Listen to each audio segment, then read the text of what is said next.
દર્શક મિત્રો, જન ફરિયાદ ન્યૂઝમાં આપનું સ્વાગત છે।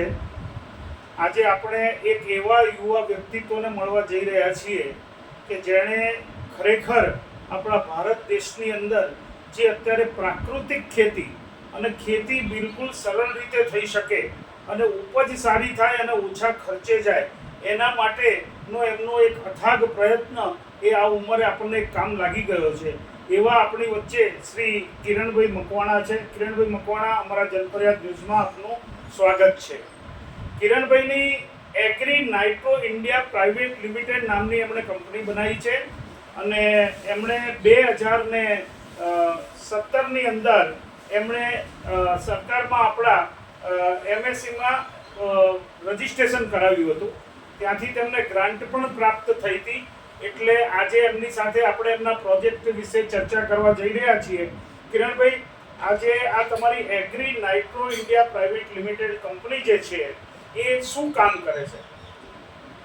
આથી Agri nitro India private limited છે, સ્ટાર્ટઅપ છે અને અમે 2017માં સ્ટાર્ટઅપ કર્યું। જે હાલ જે કચરો છે, જે હોર્ટિકલ્ચર વેસ્ટ છે, જે એગ્રીકલ્ચર વેસ્ટ છે, જેમાં ઘાસફૂસ, વૃક્ષોના ડાળીઓ પાંદડા અને આપણા દેશમાં જેટલા પાક થઈ ગયા છે એનો વેસ્ટ સાથે ગોબર અને કાવડંગ, કાવકેસીસ એનો ઉપયોગ કરીને 26 પ્રકારના અલગ અલગ અમે ફર્ટિલાઇઝર મેન્યુફેક્ચરિંગ કરીએ છીએ, જે ખેડૂતોની 95% ખાતરની જરૂરિયાતને પૂર્ણ કરે છે। આપણે આમ જોવા જઈએ તો એક જાતનું તમે ખાતર બનાવો છો ટૂંકમાં, અને તમારું એ જે રિસાયકલિંગ કરેલું આ ખાતર છે એ તમે શેમાંથી આ ખાતર બનાવો છો? મેં આગળ તમને જણાવ્યા મુજબ એગ્રીકલ્ચર વેસ્ટ, ઘાસફૂસ, વૃક્ષોના ડાળીઓ પાંદડા અને જે આપણું ગોબર હોય છે એનો યુઝ કરીને અમે અચ્છા, એમાંથી બધો બધો। હવે આમાં ખેડૂતને આપણે કેવી રીતે આર્થિક રીતે મદદ કરી શકીએ? હાલ અમે જે ગુજરાત મોડેલ તૈયાર કરી રહ્યા છીએ તેમાં અમે 235 તાલુકામાં 235 પ્લાન્ટ સેટઅપ કરીને એક ગુજરાતનું રિસાયકલિંગ મોડેલ, એગ્રી વેસ્ટનું રિસાયકલિંગ મોડેલ તૈયાર કરવામાં જઈ રહ્યા છીએ, આગળ વધી રહ્યા છીએ। અને જેમાં અમે ખેડૂતોને તેનો કચરો ખરીદીને ઓછા ભાવે, સસ્તા ભાવે ફર્ટિલાઇઝર આપીને કે મેન્યુફેક્ચરિંગ કરીને સાથે એનો જે કચરો છે એમાંથી ફર્ટિલાઇઝર બનાવીને એક્સપોર્ટ કરીશું, એમાંથી પણ ખેડૂતોને મદદ કરીશું। સાથે જે એની કચરાને અમે પોલ્યુશન કરતાં અટકાવીએ છીએ અને કચરામાંથી ખાતર બનાવીએ છીએ, એમાંથી જે કાર્બન ક્રેડિટ જનરેટ થાય છે એમાંથી પણ ખેડૂતોને મદદ કરીશું।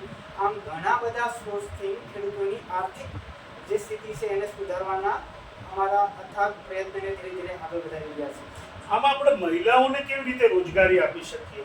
અમારા જે તાલુકાના પ્લાન્ટ છે તો એ તાલુકામાં જેટલા ગામડા આવતા હશે એ ગામડામાં અમે દરેક ગામડામાં 2 થી 3 કે વધીને એવી જેવી જનસંખ્યા છે એ જનસંખ્યાને આધારે અમે સખી મંડળના બહેનોને રોજગાર આપીશું।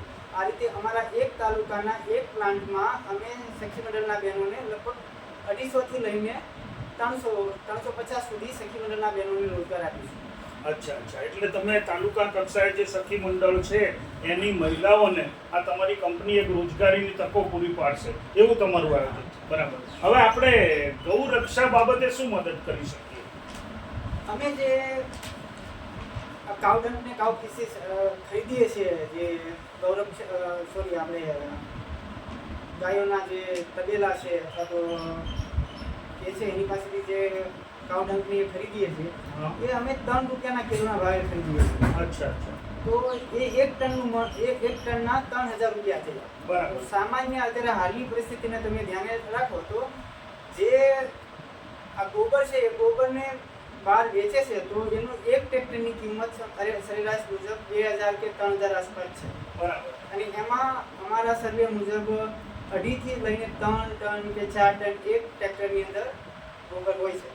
તો એ બહાર એની કિંમત 2000 થી 3000 રૂપિયા મળે છે, પણ જે તે ગોબર અમારી કંપનીમાં વેચશે તો એને એક અંદાજિત 8000, 9000 કે 10000 રૂપિયા એમને મળી રહેશે। તો જે આ જે તબેલાઓ છે એ બધા છે જે ગાયોનું રક્ષણ કરે છે એ સંસ્થાઓ છે, એ સંસ્થાઓને સરળતાથી આ ગાયોના પરિપાલનમાં વધારે રૂપિયા મળી શકે એવા અમારા પ્રયત્નો સાથે અમે આગળ વધી રહ્યા છીએ।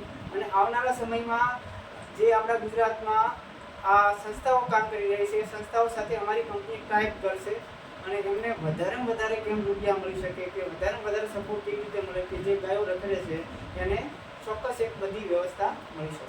એટલે ટૂંકમાં તમે ગૌશાળાને કોન્ટેક્ટ કરીને એની અંદરથી પણ એમનો જે કચરો હોય એ પણ લેશો અને જે એમનું જે આ જે છાણિયું ખાતર જેને કહેવામાં આવે છે, ગોબર તમે જે કહો છો એ પણ તમે ખરીદશો, બરાબર? અને એ રીતે તમે આ ગૌશાળાઓને પણ મદદ કરવા માંગો છો. અચ્છા, કાર્બન ક્રેડિટ વિશે શું કહેવું તમારું? અને કાર્બન ક્રેડિટ જે ખેડૂતો એનો વેસ્ટ નીકળે છે, ઘાસ ફૂસ, વૃક્ષોના ડાળી પાંદડા એ જે સળગાવે છે જેનાથી પોલ્યુશન થાય છે, તો એને અટકાવીએ, પોલ્યુશન થતાં કે સળગાવતા અટકાવીએ અને એમાંથી જે કાર્બન ક્રેડિટ જનરેટ થાય છે એ કાર્બન ક્રેડિટ તમે ઇન્ડિયાના માર્કેટમાં અથવા તો અન્ય દેશોના ફોરેનના માર્કેટમાં સેલ કરી શકો છો. એમાંથી પણ એક ચોક્કસ પ્રકારની આવક ઊભી થાય છે. તો એ આવકનો અમુક ટકા હિસ્સો અમે ફાર્મરને આપીશું કે જેથી એની આર્થિક સ્થિતિ છે એ આડે દિવસે સુધરતી જાય. બરાબર. હવે તમે વેસ્ટ જે છે આખો એ મટીરિયલનું તમે એક્સપોર્ટ બાબતે કંઈક કરવાના છો? હા, તો માનો કે કોઈ ફાર્મરની પાસે 15-20 ટન કચરો નીકળ્યો ને એ 20 ટન કચરામાંથી એના આખા વર્ષની ખાતરની જરૂરિયાત છે 5 ટનની, તો એ 5 ટનનું ખાતર બનાવશે અને બાકીનો 15 ટન કચરો છે એ અમે એની પાસેથી 3 કે 5 રૂપિયાના કિલોના ભાવે ખરીદીએ છીએ. બરાબર. તો એ તો એને રૂપિયા મળ્યા જ, સાથે જે એનો કચરો છે અમે 15 ટન કચરો એનો એની પાસેથી 3 કે 4 કે 5 રૂપિયાના ભાવે ખરીદ્યો, એ કચરામાંથી અમે ખાતર બનાવીને અન્ય દેશોમાં એક્સપોર્ટ કરીશું. એમાંથી જે વધારાની આવક થઈ એમાંથી પણ અમુક હિસ્સો અમે ફાર્મરને આપીશું કે જેથી એની આર્થિક પોઝિશનમાં ખૂબ મોટો એવો સુધારો લાવી શકે. બરાબર. હવે તમારા આખા પ્રોજેક્ટથી ગુજરાત સરકારને શું ફાયદો થશે? જી, આ અમારા ગુજરાતના વેસ્ટ રિસાયકલિંગના મોડલથી ગુજરાતની 4 થી 5 જે મિનિસ્ટ્રી છે એને અમે ક્રોસ કરી રહ્યા છીએ અને એ મિનિસ્ટ્રીમાં દર વર્ષે જે ગુજરાત ગવર્મેન્ટ એના બજેટમાંથી જે પૈસાની ફાળવણી કરે છે, રકમની ફાળવણી કરે છે, એ રકમમાં અમારી કંપનીના ગુજરાત મોડલથી કઈ રીતે બચત થાય છે એ હું તમને એક ઉદાહરણ સમજાવું. માનો કે અમારું ગુજરાત મોડલ તૈયાર થયું ને એ સેમ વર્ષે એ જ વર્ષથી અમારી સાથે ગુજરાતના 20% કે 25% કે 30% ખેડૂતો જોડાણ. તો એ 30% ખેડૂતો હવે ગુજરાત ગવર્મેન્ટના જે કેમિકલ ફર્ટિલાઇઝરની જે સબસિડી લે છે એ સબસિડી સ્ટોપ થઈ 30% ખેડૂતો. બરાબર. તો એના ડાયરેક્ટ અસર કોને થઈ? એનું કોનું બુંડલ મળ્યું? એ ગુજરાત ગવર્મેન્ટની જે સબસિડીમાં દર વર્ષે જેનું બજેટમાંથી ફાળવણી થાય છે એમાં બચત થઈ. તો આવી અમે 5 મિનિસ્ટ્રીને ક્રોસ કરીએ છીએ. તો એ 5 મિનિસ્ટ્રીના જે બજેટ ફાળવણી થાય છે એમાંથી જે રૂપિયા ગવર્મેન્ટ વેચાણ કરે છે એને અમે ડાયરેક્ટ અસર કરીશું અને એની આ 5 મિનિસ્ટ્રીને ધ્યાને લઈને અમારા જે ડેટા અને સર્વે અમે એનાલિસિસ કર્યું એ મુજબ અમે ગુજરાત ગવર્મેન્ટને 20,000 થી લઈને 25,000 કરોડ રૂપિયાની દર વર્ષે બચત આપી શકીશું. એમાંથી પ્લસ માઇનસ થઈ શકે છે. આ અમારા એનાલિસિસ ડેટા છે.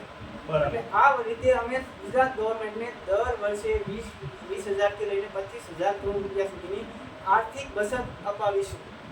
એની દિશામાં ધીરે ધીરે અમે ગુજરાત મોડલને આગળ વધારી રહ્યા છીએ. કિરણભાઈ, આટલી મોટી તમારા કહેવા પ્રમાણે જો 20,000 થી 25 આટલા બધા કરોડની જો સરકારને તમે મદદ કરી શકવાના હોય તો મારી દ્રષ્ટિએ ખૂબ સારો પ્રોજેક્ટ છે. આમે સરકાર અત્યારે કેન્દ્રની સરકાર, રાજ્યની સરકાર ખેડૂતો માટે એમની કામગીરી બાબતે ખૂબ જ ચિંતિત છે.